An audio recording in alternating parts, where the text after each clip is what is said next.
Okay, good evening, everyone. My name is Rick Billings. Welcome to our webinar this evening. We have a special treat this evening. Mr. Tim Sales is going to be our presenter. You know, Mr. Sales is the most recognized leader in the network marketing industry. You know, he's made a big difference in a lot of people's lives as they succeed in this industry. You know, one of my favorite quotes that I've heard from Tim is that he says, "There is nothing on planet Earth from preventing you from making millions of dollars in this industry except for training." So I'm excited to introduce Tim this evening. Sit back, open your minds to receive the knowledge he'll be sharing with us. Tim, you can take it. Excellent. Thanks for that, Rick. And I greatly appreciate your leadership as well, hosting this call and all. Good afternoon, good evening, good morning for those of you calling in from Australia and so forth. What I want to do is to just basically walk you through a business option that I personally feel is a very, very good one. And the name of the company is called Ariix. I want to step back just a minute or so and tell you a little bit about my past.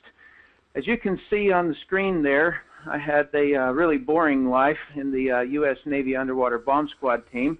The picture on the left there, I'm in the Persian Gulf, and there's a big mine behind me, and I didn't say mind as in a smart guy.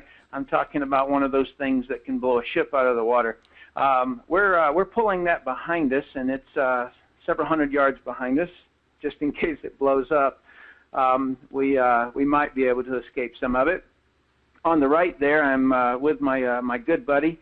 His name is Gary, and if you look up in the background of that, there is that's a Navy ship. So I was stationed on board a Navy ship. It was the USS Missouri, and they would fly out a professor when you were on a cruise that lasted longer than 6 months. And the professor would come on board, and we could take night classes.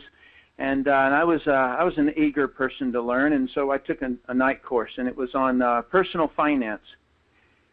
This gentleman said something that forever changed my life, literally. We were going through personal finance, and we talked about savings, and we talked about real estate, we talked about compound interest, we talked about these kinds of things, and we learned about them, we tested on them, and things like that. And in passing, one evening, that gentleman said, "Just keep in mind, to make good money, you either have to own it or sell it." That phrase right there, it changed my life.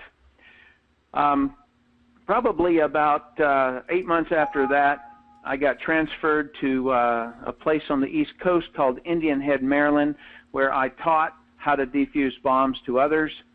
And it was while I was there that I wanted to buy a piece of real estate. And so I went out and I put offers on houses that were 20% less than market value. And I put, I don't know, 10 or 15 or so out there, and Mr. Sonny Higgins, my real estate agent, called me that day, and he says, "Tim, we're on one caught." And I said, "Really?" And I jumped in my truck and I drove over to the real estate agent's office, and he figured out this and that, and he crunched the numbers, as he called it. And then he slid the numbers over to me, and he says, "Any problem coming up with that when we go to settlement?" And I looked at that number, and I lied, because I said, "No problem at all, sir." Because at that time, I knew exactly what I had in my bank account, and I knew that if I didn't drive my truck and I didn't eat for 3 months in time to go to settlement, that I could make it, but I would only have a few dollars left over. And so I swung into 7-Eleven, I grabbed a newspaper, and I circled a bunch of ads, and one of those ads was a network marketing business. And I worked it really, really hard for 5 years. I made many millions of dollars since then. I'm still receiving a check from them, and I really haven't done anything for 18 years with that organization. In the meantime, I didn't just retire. I did for a little while. I did for maybe a year or two, and got really, really bored. It's not as fun as it's mocked up to be. especially when you're a really active guy, like a bomb squad kind of a guy, a skydiving kind of guy. I liked a lot of activity and things like that. And so I began to look at franchises. I looked at various different businesses that I could do in a passive kind of a way. And I remember sitting by my pool. I was living in Woodland Hills, California at the time, and I just thought, there is no way that I can look at any other business other than network marketing, because number one, I know it, and number two is that it is the most logical business in the world. And so I began to help the whole industry. I became the industry's ambassador. I was a consultant for a couple of hundred network marketing companies, and many, many, many leaders that I would go in and I would train their teams for them, and really, really loved being an ambassador to the industry. One of the things that I did as an ambassador is that I got the legendary Larry King to interview me on stage, and we talked about pyramid schemes, we talked about Ponzi schemes, and we talked about multi-level marketing and the lines that differentiate those three things. Because sometimes this industry, in an analogy or a kind of a way, they'll kind of cross them all together, and they are very different. And so we went through that process, and it was an honor to be interviewed by that man. And so while I was consulting with a network marketing company at the time, I was kind of on the inside track of a group of corporate gentlemen who were leaving. They had built a $500 million debt-free company, and they were leaving to start a new company. They talked to me and asked me if I would join them. And after much due diligence, I said yes. And then I joined Ariix. And so that's my story and how I came into this. And I hope you gathered from that I do know what I'm talking about. I do know what to look for in a business, because there's not many people in the industry who will have built a business up to millions of dollars, left it, and still earning the check 20 years later, 23 years later. And so number one, I know how to pick a company. Number two, I know how to build. And so therefore, I hope that you can recognize the difference between a hype call and a knowledgeable call. And a lot of times I've been on the stages of companies, and I've heard the way that they present and stuff. And what I like to say is the truth is good enough for me. And I like to just deliver it to you in respect for your ability to evaluate a business. And that's what I really am going to do here, is I'm going to basically present it very truthfully, very factual, and hopefully you can see it the way that I do. Now, anytime that you look at a business, you have to always compare it to what other options that you have, right? It's called relative importance. And so you can't just say that's a good business, because you have to do relative to something else that is of an equal magnitude. And so under the concept of you either have to sell it or you have to own it. And that was that professor's statement to me. And so if you're going to sell it, you basically you can work for someone else under a commission only or a salary plus commission. You can get a real estate license and start selling. You can get an insurance license and start selling. And so that's really what your options are over there. Now, I will warn you what my experience has been over up in the work for someone else section. If you're really, really, really, really good, you would think that they would be very impressed with that and give you more and more finance. But my experience has been is that they will cut territories, they will reduce salary, and then reduce commissions, and they'll keep jockeying with those numbers, because what you can't ever do is make much more money than your manager, your vice president, or your president. And so you'll become frustrated at some point in time, and feel like that you want to go somewhere where you're wanted. And I've seen it many, many times. Many people have joined me in business because of that very fact. Over on the right-hand side of your screen there, under the Own It, your options are, if you want to become a professional, you can become a doctor, an accountant, an attorney, or something like that. And then basically you're getting a student loan, or if you have a rich grandparents or parents, then maybe you can do that on your own. But then you basically build a business around you. 100% of the business is dependent upon you, and when you go to try to sell it, there's oftentimes a lot of difficulty. You know, let's just say you're a dentist, and you've been working in people's mouths for many, many years, and they've become accustomed to you. They're comfortable with you. And so when you go to try to sell that business, there's going to be a drop. And so you can sell it, but oftentimes it's a difficult one.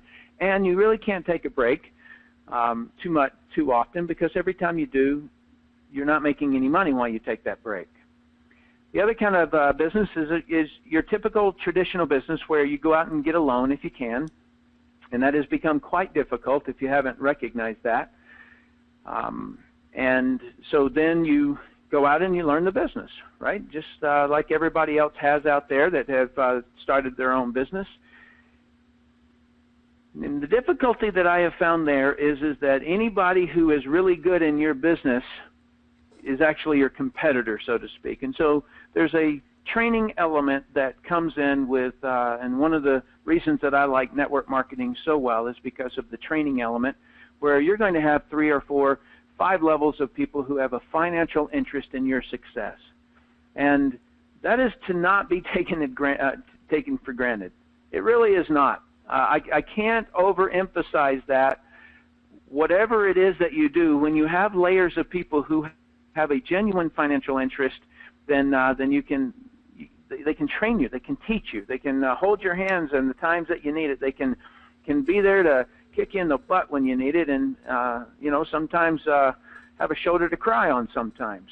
And if you haven't figured this out, I'm not one of those people who just talk about how rosy everything is, because it wasn't rosy for me. I worked my guts out. What I'm going to tell you is that it's very, very worth it, though.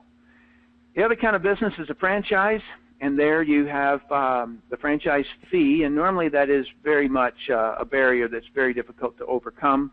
You know, from your small size ones, you know, Molly Maids, if you want to clean houses, $50,000, all the way up to 900, 100,000, $1,000,000 or something like that for a McDonald's franchise or something. And there, what your benefit is that you do get the training, okay? Because the franchisor will help you, and they will train you in the business, and there's a proven model there. And so it's very good. What I dislike, and the reason that I never pulled the trigger back when I was sitting by my pool evaluating franchises, because I had plenty of money, I could have bought any of them, but the difficulty for me is that you are geographically limited. So if you want to just go on to Google Maps and draw a 15-minute out circle from wherever your franchise is, that is basically your market. How many people is going to come to you? Now, you'll have your occasional guy driving through the area, but by and large, you're limited geographically, and I hate that. I was looking at the time, or a little bit later on, I was looking at buying a franchise on the beach, and about that time, the Gulf, there was a spill by BP Oil out in the Gulf, and it wasn't a few weeks after that, and there was big blobs of tar rolling up onto the sandy white beaches of Clearwater, Florida. Tourism down by 50%. Well, what do you do if you have your franchise sitting there, right? So that's where I dislike franchising. It is one of the better business models, without a doubt. But because of the geographic location, it does not get number one for me. Otherwise, I would be doing it. Number one for me is network marketing, and I'll explain to you just very, very briefly about it. Over on the left-hand side there, you'll see a building, okay? And let's just call that the network marketing business. It is structured like every traditional business. You have your CEO, you have your president, you have your vice presidents, you have chief financial officers, you have your managers, you have your customer service, you have all of those things like a traditional business, all right? All of those things that are in that building are your resources. Okay, so you, as an individual, come along, you're an entrepreneur, you have an idea that you want to own your own business, and they, meaning the network marketing company, have resources. And those resources you get to use to help build your business. Now, what kind of resources am I talking about? Well, they have products. They have the leadership know-how to open new countries. They have customer service. They do the packaging and shipping of products. They go out and they, with their clout, in other words, when you're a $30 million company or something like that, you've got a little bit more clout when you go in and try to cut a joint venture with somebody to do business with. And so you can you get to utilize that resource because the company is going and negotiating on your behalf. And so all of those resources are available to you to help you build your own business. Okay, so what does that leave you to do? The picture that you see there, the one in the middle, there's a gentleman by the name of that's got a gray suit on there. And what he does is that he goes out and he gets customers. And so the people on the inside of that same circle, those are his customers. But what he can also do is that he can recruit or invite. It's no different than if you were to look at it from a human resources division in a company, and what they do is that they hire, they interview, and bring on people as employees to a company. And in the same similar fashion is that how do human resources do it? They run ads in newspapers. The person might know somebody. One of the employees might refer somebody. In other words, however it is that a person comes in front of you, you basically invite them.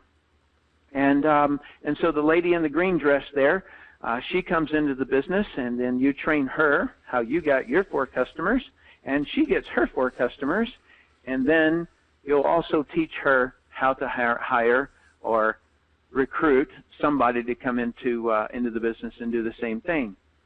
And it really isn't any more than that. It can get very, very complicated, and you can get very, very lost in a lot of things.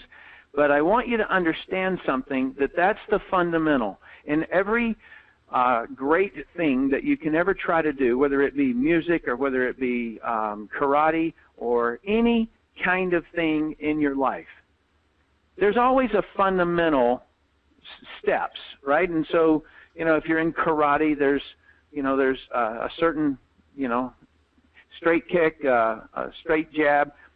There's just a standard that you have to know that one move over and over and over and over again. If you're playing the guitar, you have to know scales. Right? You have to know it and know it and know it and know it and know it. And in the same kind of a way, in this industry, it's just get customers and recruit people and train them how to get customers and then how to get others. And that's it. That's the basic, okay? Not any more complicated than that. So I've never said, ever, that the network marketing industry is perfect. And the reason that I say that is because I really genuinely believe that it's not. But it is the most perfect that I can find, and I've evaluated a lot of things. But I don't believe that there is a perfect industry. But when I compare all industries where you can make an above normal income or above average income, when I compare them all, network marketing wins. And that's why I'm here. Okay, so I want to tell you the bad parts, okay, the difficult parts. Number one is it is difficult to find an ethical company that's going to grow and last. I'll just tell you right now, it is difficult to do that. There are a lot of companies that start and go away. Everybody dreams in this industry, who knows the industry pretty well, of finding that company that ends up going long-term and becomes the giant, and then you got in at the beginning. That's what everybody hopes to do. Now, there's nothing scammy about getting in at the beginning of something. The people who got in at the beginning of Apple or got in at the beginning of Microsoft, they did a lot better than the people who join now. The people who join now are employees. And the people who joined earlier, they handed stock out. And in the same kind of a way is that if you find one of these companies that does go long-term and does grow, then you can do very, very well. All right, now, provided you work hard. And what you're looking for in that company is that you want products that are easy to sell. That way that when you go to get customers, it's easy to do that, or easier.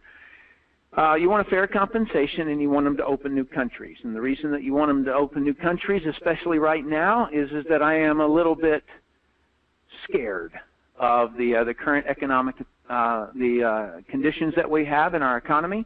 I am very scared of the devaluation of the U.S. dollar, and I don't know if they're just planning on creating so many surplus dollars that the whole thing evaporates or what. But I want to be earning money out of every country that I can. That way, if something does happen to the dollar, or something more happen to the dollar, in the 70s, the dollar was worth 98 cents or so. Today, it's worth about 2 pennies. And so, relative to back in the 70s. So, I want to make sure that the company that I am with opens new countries for that reason. The other problem is finding a company that will provide real training. Now, almost all companies do training, but it's whether or not it's the training that actually can help a person.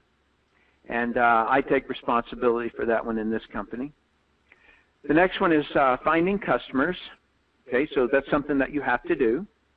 And there's not a business in the world that you could ever join, or there's not a product that you can sell, any of them, that you don't have to get customers in. In other words, business equals getting customers. And so it doesn't matter what business you're in, you're going to have to get customers. And so I really shouldn't include that. However, that is one of the challenges of a business. And then there's finding other business builders. And the comparison to that is that if you're not finding business builders, then you're finding employees. Okay, so if you want to own your own business, you're going to have to hire employees. And here's what I hate about hiring employees. And for those people who are my employees that happen to get on this call, I apologize to you. However, what happens is that in this interview, they have this thing that they spent a few weeks on. It's called a resume. And they're telling me about how great they are. And I sit down with them, and I find out what they got paid in their last job. And now they're sitting in front of me, and so I know a relative basis of what I can pay that person to be employed. And then something that has driven every single employee of mine nuts when I ask them this is I say, do you want to work on a pure salary, or would you like commission plus salary? And right here is where I get to find out who they really are. Because I always offer them more commission than they could make as a salary. But if they're unwilling to go on commission, I almost always end the interview right there. And that's what I dislike about the employee mindset, is that as a business owner, you have to pay them while you are testing them. You have to find out whether or not you're going to make more money because of them, or you're going to lose money in that 2 to 3 months that you have to pay them. It might be $3,000 a month. It might be $5,000 a month that you're going to lose while you see whether or not they're going to produce or not. And I hate that. And so if you're going to have to get people, I would far rather get business builders than I would employees. Okay? And so that's how I basically come to the conclusion that there isn't anything better than network marketing. And that's not a hype thing to say. I just walked you through my entire thinking process there. And now let me get right down into the real core of this. Companies don't grow. People grow companies. If there is if there's something that you could put a star beside, it would be that phrase. It is something that is innate in Tim Sales. It's something that when I look at a scenario, whether it's a guy defusing a bomb, whether it is a guy planting a bomb, whatever it is, I never look at the thing sitting there. I look at the person who put it there. And that's why I make that statement. Companies don't grow, people grow companies. These people right here that are on your screen, They are the people that I followed into this company. The gentleman on the upper left-hand side is Dr. Fred Cooper. He's a genius. I don't say that lightly. He is literally a genius. The gentleman to the right of him is Mark Wilson. He is the heart. The man has spent many, many years in the field. He knows people. He cares about people. I've seen that man in behind doors cry because of what he saw in the field at his other company. And so he is the heart. He loves the distributors. He'll do anything in the world for them. That gal over on the right-hand side, her name is Deanna Latson. She's the Chief Product Officer. And I take great pride that I was the gentleman who found her and begged her to come to this company. And the reason being is that there aren't many people who have a unwavering passion. And what I mean by unwavering is that they will not sacrifice quality ever. And Tim Sales needs that to lead the charge. I have to know what I'm fighting for is worth fighting for. And I know with Deanna creating my products, I know I'll never apologize for a product. She will not bend, and I know it. And so she has the utmost integrity around products. And so I like her being there. The gentleman on the lower left is Riley Timmer. Somehow that guy has opened 10 countries for us inside of a year. All right? He's a stud, is all I got to say. That's impossible. Nobody does that. And he's been able to do it. He knows logistics better than anyone. He knows the countries better than anyone in this industry. And it's an honor to have him. That skinny guy over on the right-hand side that you can just barely see other than the smile on his face is Jeff Yates. He is our Chief Financial Officer. He is a genius of an accountant. He has run, I think, 13 different publicly traded companies. And for a startup company to have that guy right there is unheard of in this industry. And so we have a Chief Financial Officer. And so when I tell you that companies don't build, people build companies, you're looking right there at who your resources are. So if you want to build your own business and utilize the resources of some other people, you're looking at them right there, okay? And that's the way that I evaluate it, because I know these guys have my back. I know they're opening countries. I know they're supporting the field.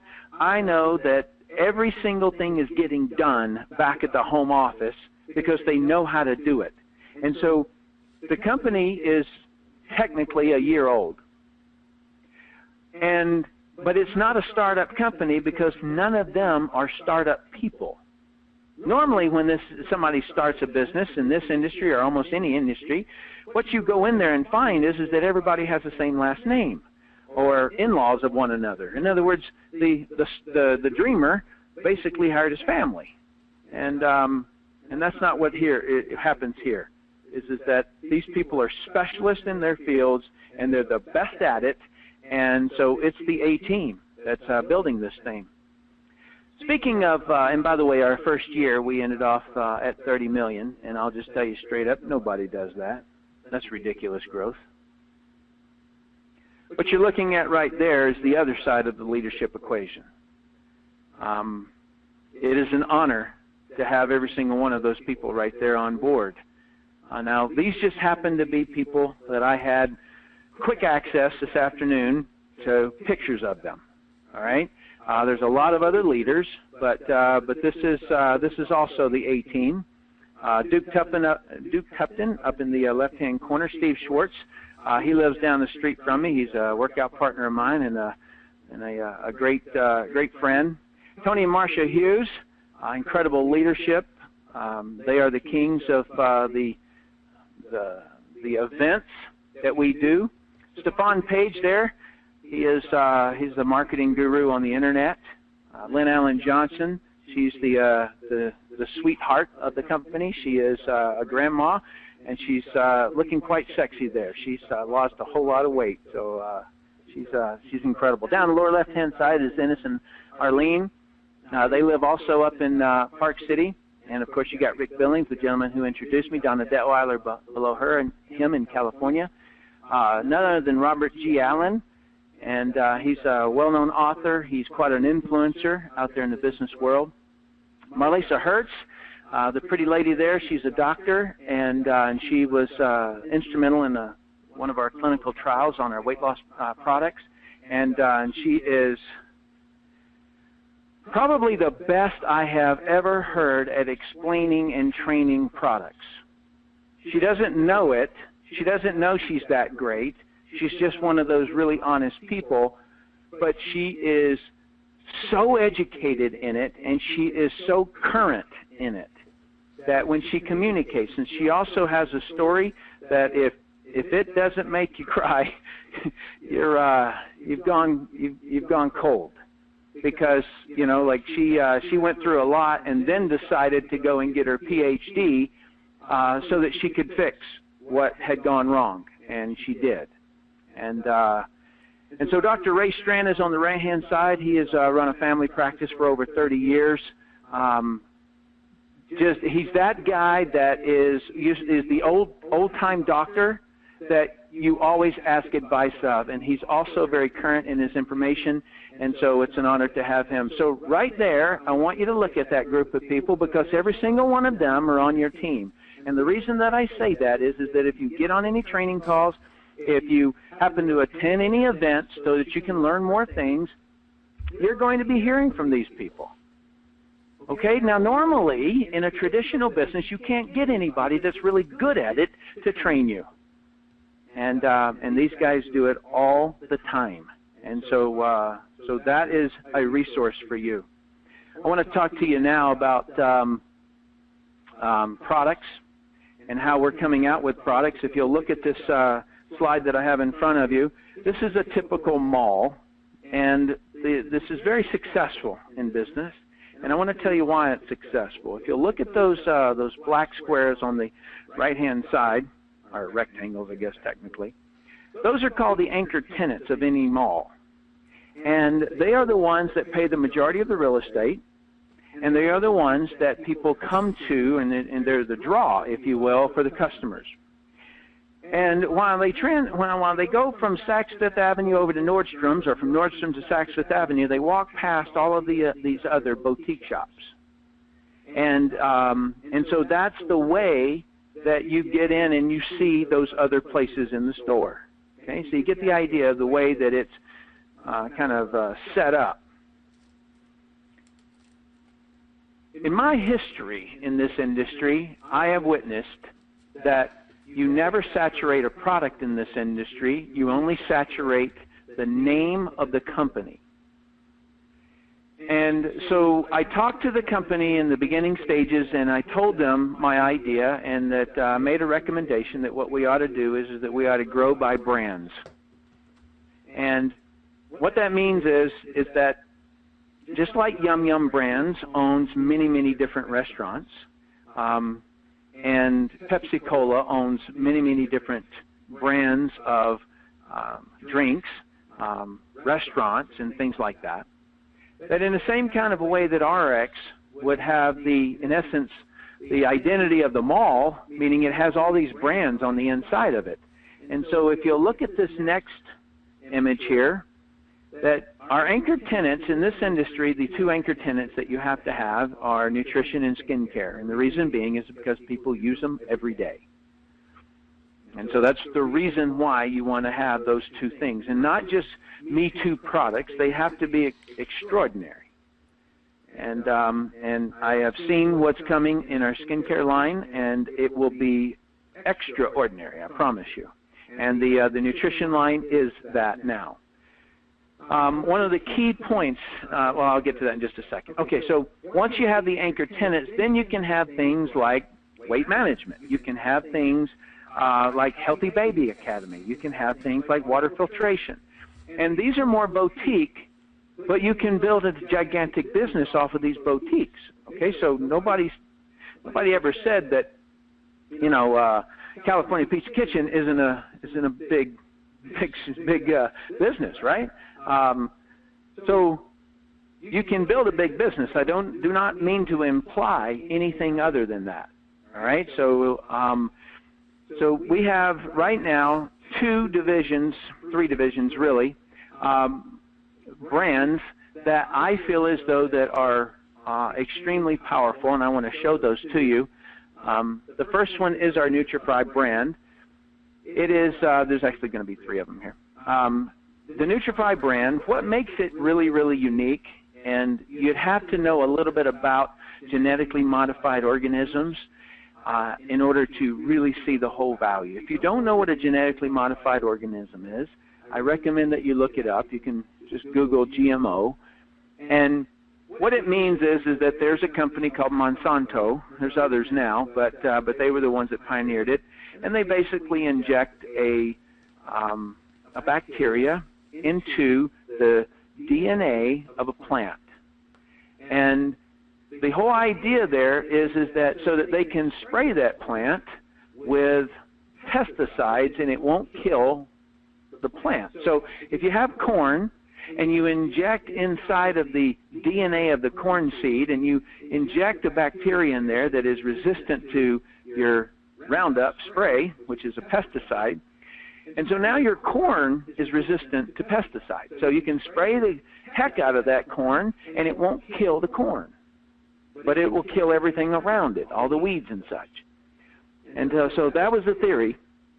And now the genetically modified organisms represent about 70% of all the foods that are out there on the counters or on the shelves for us. And many people, many studies have backed this up, that it's one of the core reasons that there are so many food allergies, and some of the core problems that people are having these days is because of this. And so a supplement is made from a vegetable, right? And so if it was made with a genetically modified organism plant, then you're going to have high concentrations of GMO in your supplements. And so this is, we're one of the very few brands. In fact, if you go to Whole Foods or anything like that, they all got GMOs in them. And so I was very, very proud of Deanna for making this right. The next one is our water filtration, and I've spent a great amount of time, probably too much time, researching this, but I want you to study this slide that you got in front of you. Up at the top there, you see rain and snow pushes everything to water. And when I say everything, I do mean everything. All right, so on the left-hand side, all products that go to consumer's house. And so when you go to the grocery store and you fill up your basket, I want you to look at it. And I want you to look at it really, really hard and say, every single thing that I've got in this basket is going to end up in my drinking water. And then when you go up to the checkout counter and you see all of the other carts up there, I want you to look at every single person with a cart and say, every one of their things is going to end up in my drinking water. Look at the next one, workplace products. If you go to a workplace, all the upholstery, the chairs, the desks, the paper, every single thing in there is going to ultimately end up in water. Your medical facilities and public spaces, so your airports, everything that you see people throwing away, all the hazardous waste material that comes out of a hospital, everything. Okay, you get the idea? I don't want to gross you out, but I just want you to understand everything. The next one is agriculture, and so if whatever they feed those guys, that stuff exits, right? And so that exit is going to hit the ground. It's either going to wash into a stream or it's going to penetrate down and go into the aquifers, which is the underground water. And everything that from fertilizers to the pesticides, whatever they inject into those things, the hormones or whatever it is. And then industry itself, okay? So I've ignored the industry for a second, but I want you to recognize that if they're making energy and they're burning stuff, coal, then everything that's in the pipe that runs up into the air or they wash it out. Like there's a big dumping that went on in Pennsylvania where they were basically cooling the nuclear plant with water straight out of the river. And once they wash it up in there to cool everything and clean it all out, that water just washes right back out. And it was extremely radioactive. And there were 12 municipal water supply systems that ran down that river all the way into Philadelphia and then on into the Chesapeake Bay. And so 12 different water supply companies basically were sucking that nuclear waste up and delivering it to all the homes out there. And so they also, they also dump it onto soil. Okay, so they'll take that stuff, and whenever you see that it's really, really toxic or something like that, they'll go and they'll dig a hole somewhere and they'll dump it. But if you don't understand the way the water, the hydro system works on our planet, is that where there is water, there is evaporation, and the evaporation is what turns into clouds, and the wind blows those clouds in different directions, and then it rains. And that rain pushes things that are, basically on the ground or in the ground down deeper in the ground, or it washes over the top of it and washes into a river stream. And so there isn't anything that doesn't end up in water somehow. And then, of course, every time you see big fog, or not fog, but smog, and then it rains, and the air smells great again. That's great, except for one fact: you're now drinking it, because all the pollution that is in the air is the water molecules grab them and take them down to the ground. And when they land on the ground, if it lands on asphalt, then it just runs right straight across, picking up all the tire rubber, all of the oils, the windshield wiper cleaner that you sprayed. Every single thing ends up running into a drain, running into a ditch, running into a stream, that runs into a river, that runs into a reservoir, that gets sucked up. Now, immediately you're going to think, but Tim, wait a minute. That's going through a water treatment center. Yeah, and what they do there is that they hit it with chlorine to get the bacteria out of it. So back up there in agriculture, and also whenever people, your next door neighbor, poop into their toilet and flush the commode, it is to kill the bacteria in that, and they hit it with chlorine, and sometimes they hit it with ammonia. And so it's chemically treated. Now we've got that chemical running into there. If I haven't disgusted you already, then you haven't been listening closely. Yes, this is a sad, sad state of affairs. We've had this water for millions of years. The dinosaur drank this water. It's the same stuff, right? It just gets recycled over and over and over again.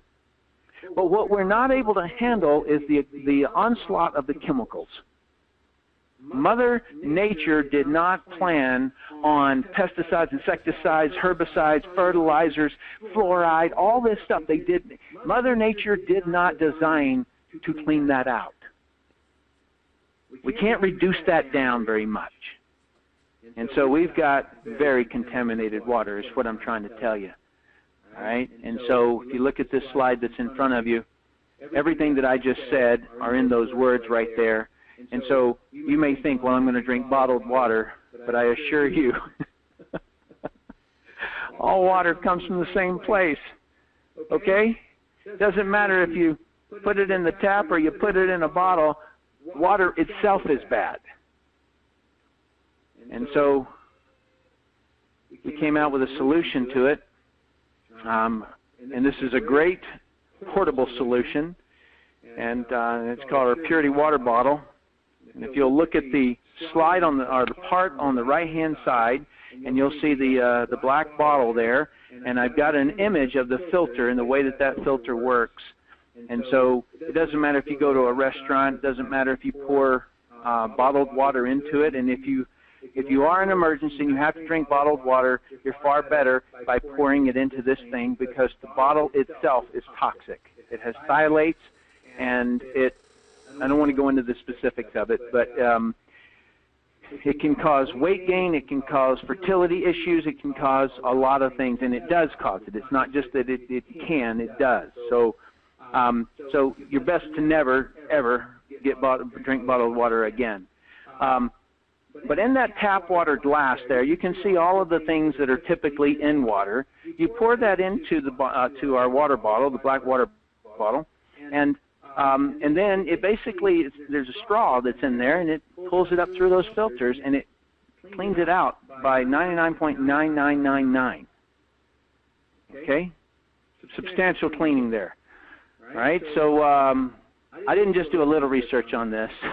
I did a lot of research on this, and it's the best filter that is portable that anyone has by far. The next one is the Slenderize brand of products, and this is kind of like like a double pack right there that you're looking at, and so you're not blurry vision. There's just a double pack, and what it is, that's the entire system for our Slenderize brand, which is our weight loss. And so I want to just talk to you real quick about that.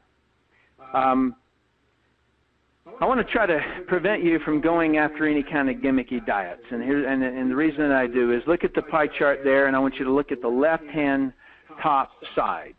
Okay, so I'm going to give you the fundamentals. This is it. How much you eat matters. Okay, so if you do not control your calorie intake, it doesn't matter what diet you're on. You got that?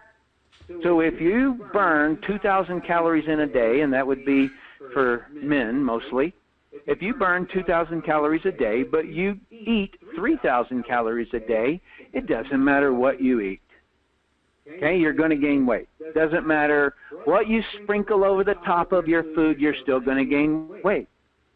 It doesn't matter what you do. You get that? And so you've got to understand these fundamentals, otherwise you'll end up falling for a gimmick. And so number one is how much you eat matters. Number two, now what you eat matters. I want to take you on a little bit of an evolutionary journey and just give you some logic, okay? So I want you to picture that you are a hunter. And this is, a couple of thousand years ago, let's say, and it's winter time.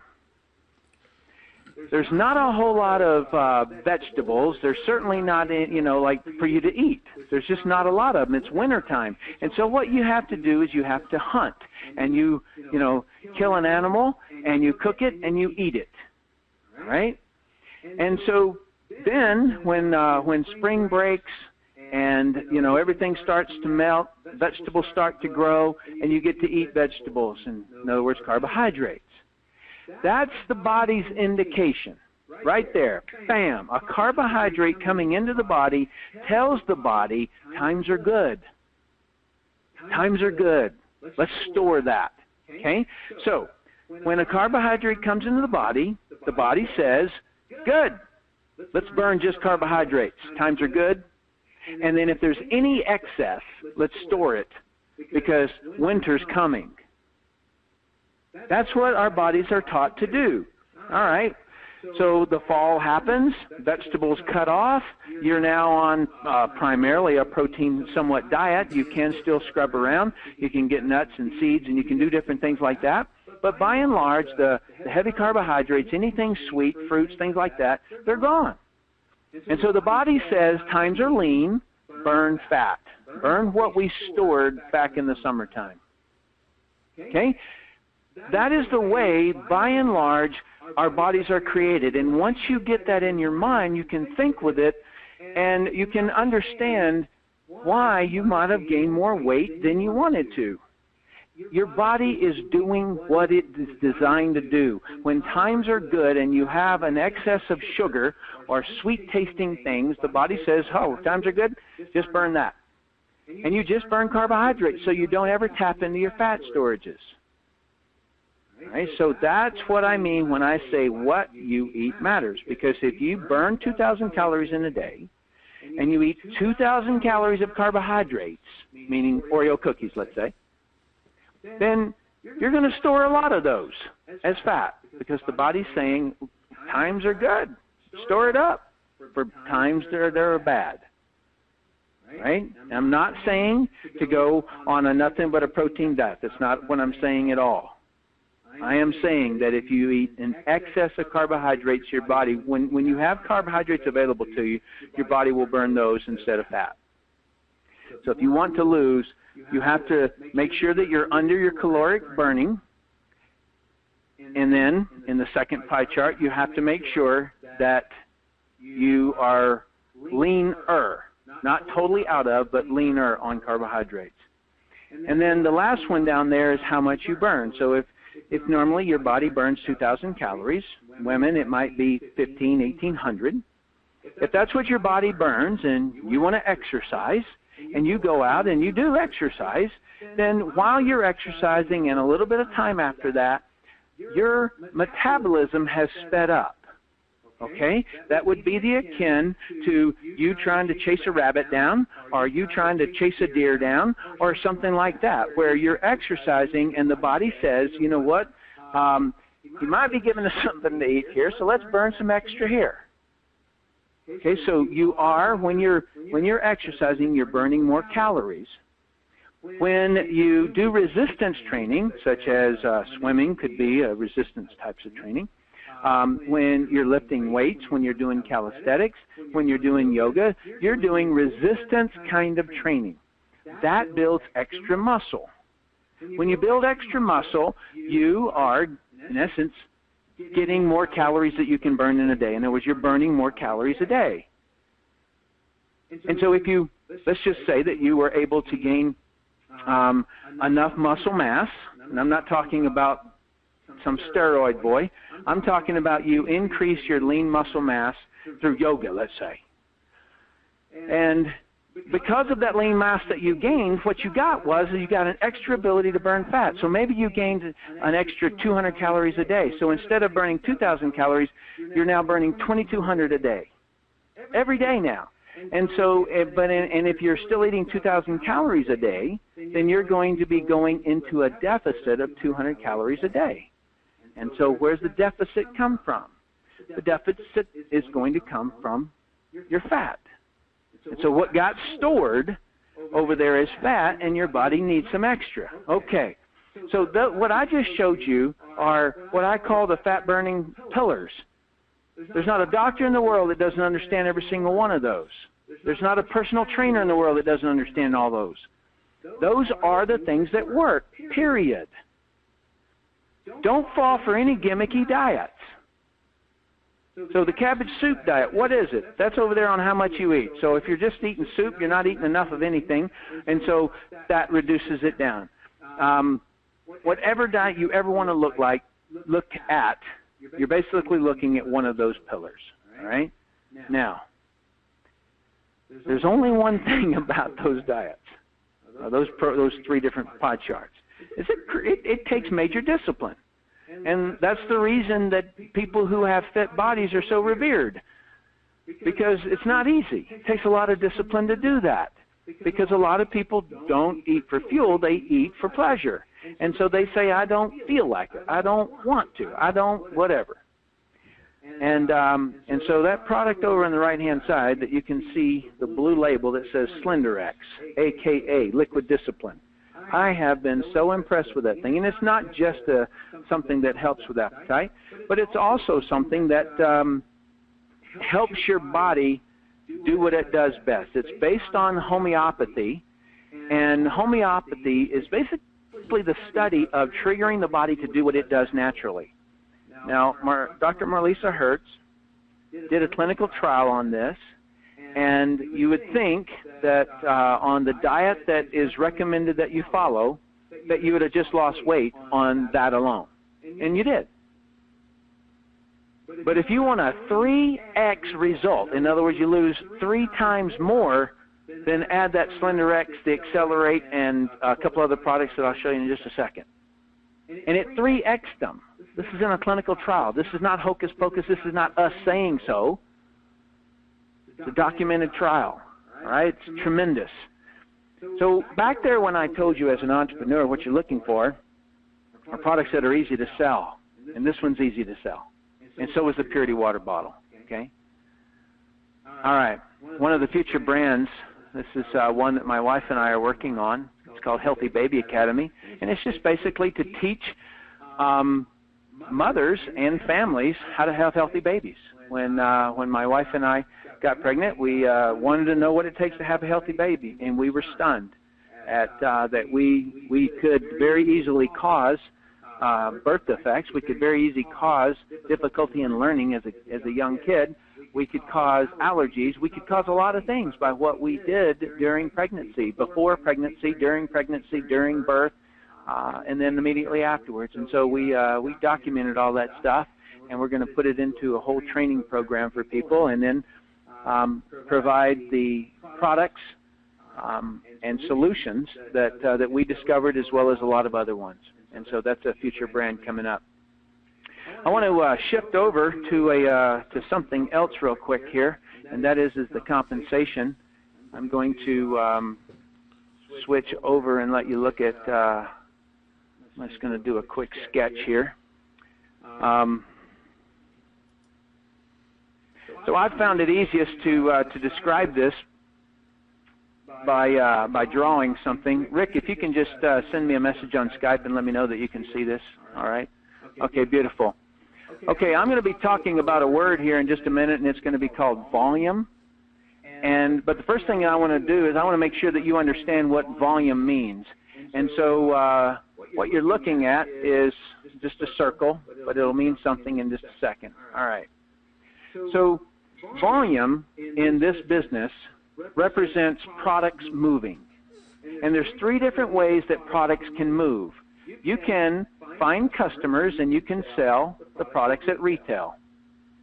Okay? You can also consume the products yourself. Whoops. You can consume the products. And then you can also, when somebody is going to join the business and they want to try products, kind of like exploring the business kind of a thing, those are, let's just call them packs. And so they're going to try products. So all three of those represent what is, I will use the term volume later. You just got to remember. Now, what's volume? Volume is all of the customers that I get and how much products that they buy from me. It's how much I consume, and it's also all the packs that are sold that by me or by my organization. All right? And so let me now get rid of that so that I can show you just a quick compensation conversation here. Okay, so this person right here is you, most important person in the world to us. And what you're going to do is that you go out and these are C's, okay? We're going to call these customers. Okay, so let's just say you get 4 customers and you retail sell products to them. And then you bring somebody into the business, and that person is also going to get some C's. You're going to teach them how to do that. And then that person is going to bring people in and so forth. Okay? And then you do one over here. So you personally are only going to do this person and this person. Okay? So this is, let's just call it a binary. Bi meaning 2. And so you bring 2 people into the business, and then you help them bring other people in the business. That's basically the way this thing works. And as you build, and remember, the volume word, every single one of these are people, and every one of these people have 3 different ways to move the volume word, right? And so when the combined total, I was going to draw a little one of those things, but it messed up.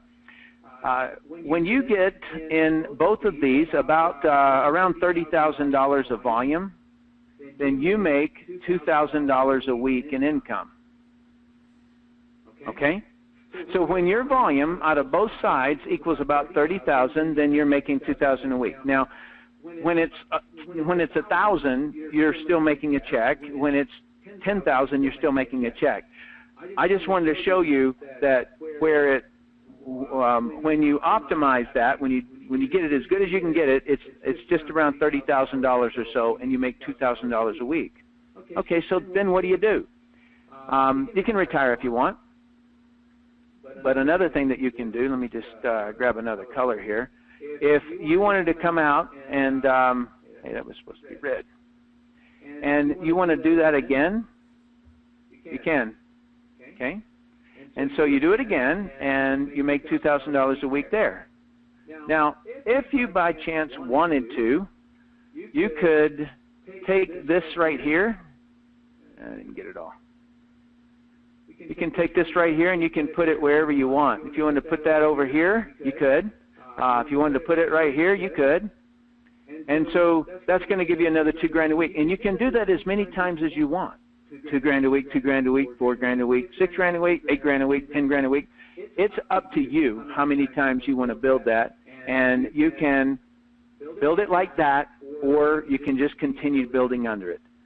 The obvious advantage is that if you put that organization here, then what that's doing is that is assisting in driving volume up through there. That's the difference. You'll make a tiny bit more money if, oops, I needed all of that, if you put it over here. Well, anyway, you get the idea, if you put it up there. And so there's a whole lot more to the compensation plan, but I found that's about as much as a person can handle. And first shot at it, you don't need to know all the details. What you really need to know is that part right there, is that you retail products, you consume products, and you bring people in on kits where they can try the products, because they have to try them. If they're not trying them, then they'll never be good sellers of the product. And so that's why there's a strong suggestion that you'll want to try products. Okay? And so if you come in and you're consuming products and you're retailing products and you're bringing people in with product packages, and then you teach everyone to do the same, that's the way that $30,000 gets made up. And then you do it again, and you do it again, until you reach the point where you say, I'm making enough money, I'm going to retire. Or you just keep on and say, okay, I'm going to build a whole new leg here, and I'm going to donate every single bit of it to my church. And then you just find organizations that you want to build legs for, and you just donate them to the church, and then they're getting residual income. So however it is that you want to do it is completely up to you. Let me switch back to all right. Rick, am I back on the slides? Okay. The next thing is that the training, and we've created something called the BOSS training. BOSS stands for Business Orientation System. And it starts off with a set of training videos called No RX.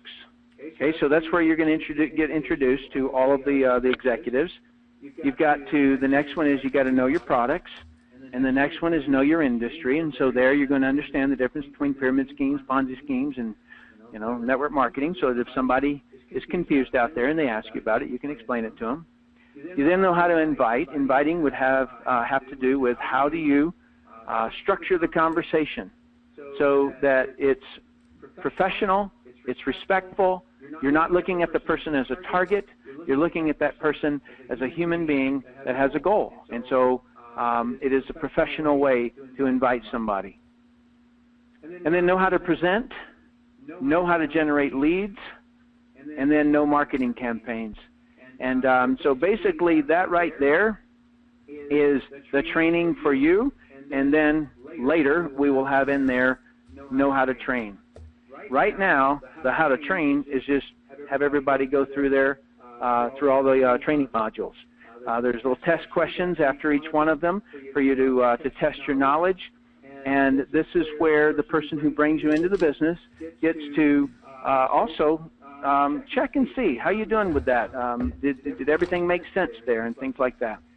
Other than that, we also have events like I would recommend anybody on the call make sure that you come out to Vegas this next weekend. We're going to be out there doing training on how to generate leads, and it's coming from a lot of different directions, everything from Facebook leads to offline campaigns, meaning like door hangers and things like that. So you'll learn how to generate leads if you come out this weekend to Vegas.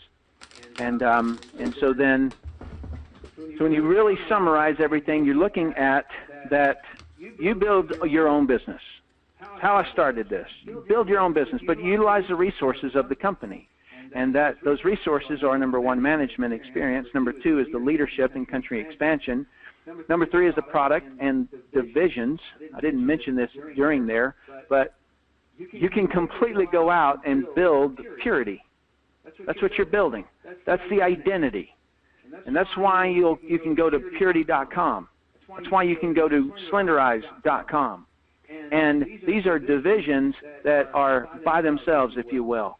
And so if, let's just say a mother wants to build Healthy Baby Academy, she's under the identity of Healthy Baby Academy.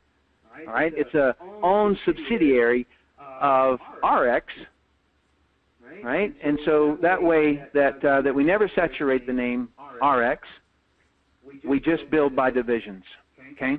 And then the 4th one there is a strong worldwide compensation plan. That means that if somebody under you somewhere brings in someone international, they can completely be building in that country, and you're drawing resources from that or income from it. And then the last one is real training. And so I want to give you a couple of options here. These are recommendations of coming in. Now, there is, if you were just wanting to build purity or just wanting to build Slenderize, okay, there's ways that you can come in that way. This is sort of the person who wants to come in as like the mall builder, if you will. In other words, want to know everything about all the products so that you would be able to recommend if somebody comes in and they want to build purity, then you'll have used the water bottle. You'll know it. If somebody in your business, in other words, what we teach people to do is to, first thing when you're talking to a prospect is find out what they need, want, or don't want. And if that person has a passion for purity, but you happen to be building Slenderize, then you're not really going to be able to help them right there. You know what I'm saying? And so you're going to go, well, I've heard it's really good. Tim says it's good. And so if instead you look at this and say, you know what, I'm a mall builder. I want to know what all of these divisions are about so that I can assist people. And so that's what these packs here. And so this here is called the business pack that's in front of you. It's $6.99, and if you sell 6 of these, you make your money back.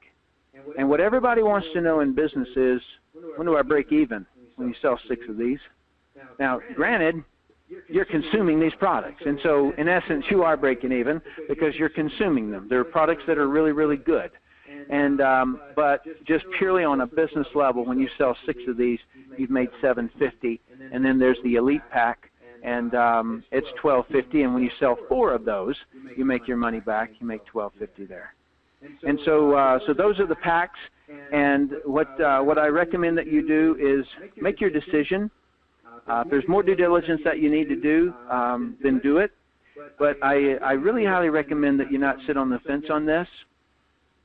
My experience before is that those people, sometimes it was just 3 months or so, made the difference of hundreds of thousands a month. That's been my experience. And I'm not joking there, and I'm not hyping that.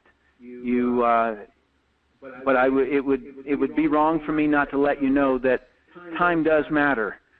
Now, it's more important when you get in that you do actually work than it is when you get in. So given 2 choices, right? So somebody who comes in and doesn't work, somebody comes in tonight and doesn't work, versus somebody who comes in and works. If you're somebody who's coming in and you're working, then you get the full advantage.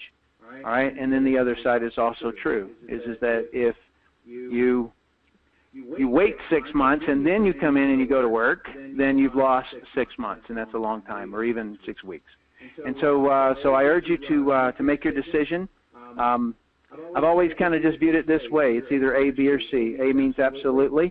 I don't see everything that I need to know, but I see enough to know that I want to try it. And I'm going to take advantage of a 100% money-back guarantee on these products.